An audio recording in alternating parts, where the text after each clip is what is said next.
Thank you. Mr. Sims, I've long expressed concern with the sue and settle process where third parties enter litigation in hopes of reaching a certain outcome. However, this process often occurs behind closed doors, outside of public view, and without the input of all stakeholders. In your testimony, you note that the Biden administration has engaged in private caucuses between the Council on Environmental Quality and select parties while leaving other official participants and stakeholders in the dark. Mr. Sims, can you talk about the dangers of this process and what its results could be?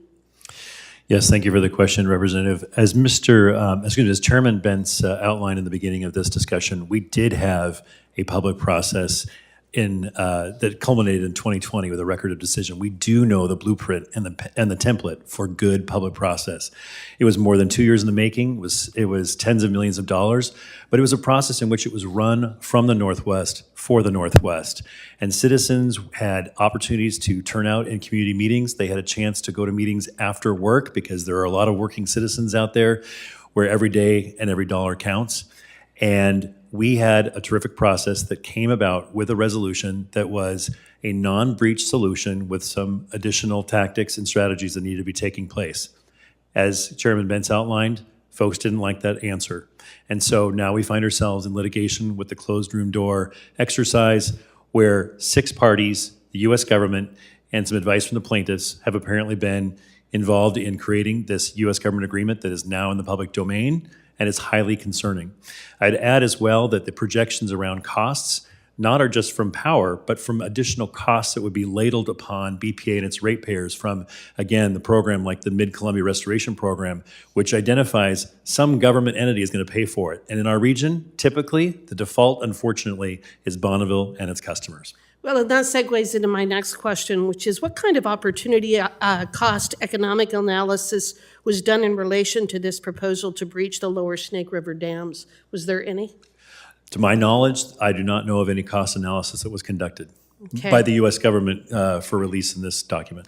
That's one of the things that is so bizarre to me in the entire discussion about global warming and the climate crisis and all of the nonsensical words that are thrown at us, is that nobody ever talks about the opportunity costs associated with going down that road. Do you believe in energy poverty?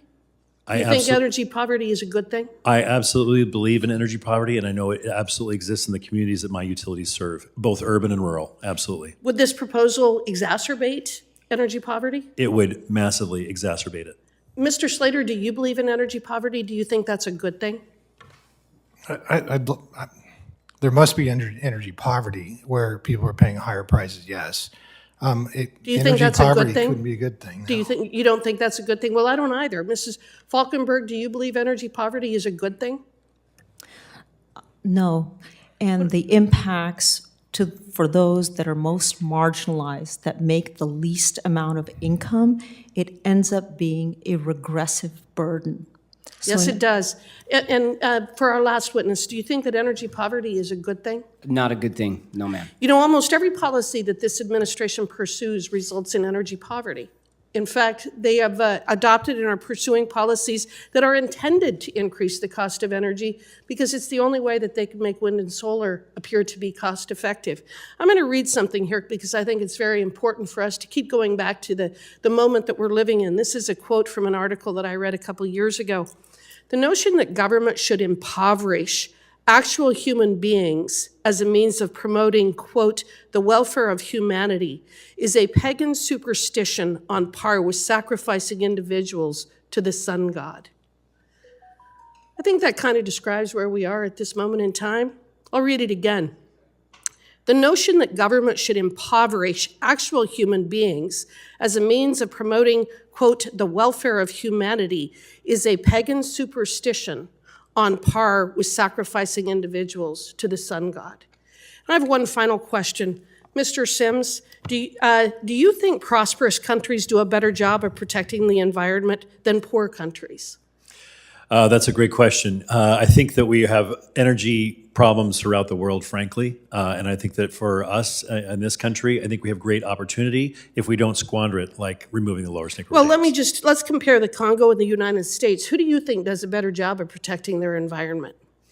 The Congo or the United States? Yes. I think presently, I would say that right now we've got the United States, but we could lose that if we don't watch it. And we would lose it because if we lose our prosperity and adopt and pursue policies that destroy our economy. Is that right? We absolutely could have that prospect if we don't watch our energy system closely. Thank you very much, and I yield back.